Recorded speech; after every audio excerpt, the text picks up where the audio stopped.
छत्तीसगढ़ के कोरबा से है, जहां आज पारी तानाखार विधानसभा के ग्राम घरी पखना में आदिवासी समाज के लोगों के बीच सीएम विष्णुदेव साय की पत्नी कौशल्या साय चुनाव प्रचार में पहुंची। जहां कोरबा लोकसभा के भाजपा प्रत्याशी सरोज पांडे के पक्ष में वोट मांगे। कहा, जाति से ऊपर उठकर विकास के लिए वोट देना चाहिए। कहा कि कोरबा में जसपुर से कम विकास है, जबकि यह ऊर्जाधानी क्षेत्र है। 5 साल में कोरबा 10 साल विकास से पिछड़ा गया है। क्षेत्र की जनताओं को जनसभा के माध्यम से संबोधित करते हुए कहा कि मोदी की गारंटी व साय की सरकार अपने सभी वादों को निश्चित रूप से पूरा करेगी। इस मौके पर भाजपा के सभी वरिष्ठ नेता व युवा मोर्चा के सभी कार्यकर्ता उपस्थित रहे। छत्तीसगढ़ के कोरबा से संवाददाता नानक सिंह राजपूत की रिपोर्ट। चुनाव को लेकर अब आसान विध है और सबसे पहले तो आपके माध्यम से हम यही कहना चाहेंगे कि आज जनता जाग गई है और सरोज पांडे जी का ये चुनावी क्षेत्र है।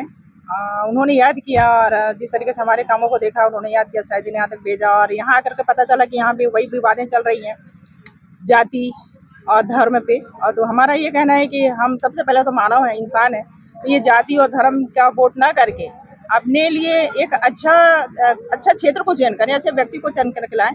और हम जैसे यहाँ देखिए आकर के काफ़ी पिछड़ा हुआ दिख रहा है।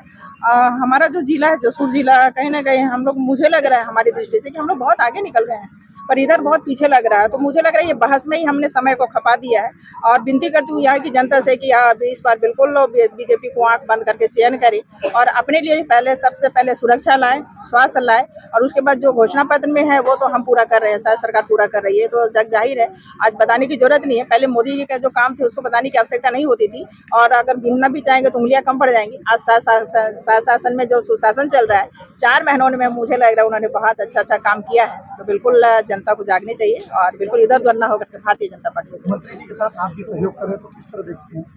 मंत्री जी का सहयोग हम काफी पहले से 30 सालों से कर रहे हैं, पर हाँ इस बार हम समरभूमि में बिल्कुल लगे हुए हैं और लोगों तक पहुंच रहे हैं। और जैसे मैंने यहाँ कहा कि काफी पिछड़ा लगा हमको, हम अपने चुनावी क्षेत्र में भी काफी, जैसे मोदी जी जो कहते हैं कि हमको आखिरी व्यक्ति तक पहुंचना है, हमने वहाँ भी देखा कि काफी पिछड़ा हुआ है। इन 5 सालों में हम कहीं ना कहीं हम 10 साल पीछे लौट गए हैं। तो मैं अपनी जनता से गुजारिश कर रही हूँ कि बिल्कुल वो भेदभाव में न रहें, तनातनी में न रहें। आप अपने लिए चयन कर रहे हो, किसी निज हित के लिए नहीं कर रहे हो, आप पूरे समस्त जनता के लिए कर रहे हो। तो थोड़ा सा गुस्सा, थोड़ी सी नाराजगी कि मेरी सुनवाई नहीं हुई, मेरा काम नहीं हुआ, इन सब पिछड़ी बातों को भुला करके आप लोग सिर्फ सबके लिए चयन करो। क्योंकि पिछले सरकार में आपने यही कमी को आपने कर दिखाया है कि हमको रमन सरकार ने कुछ गलती करी, कुछ ऐसा करा और हमने दूसरा सरकार चयन कर लिया।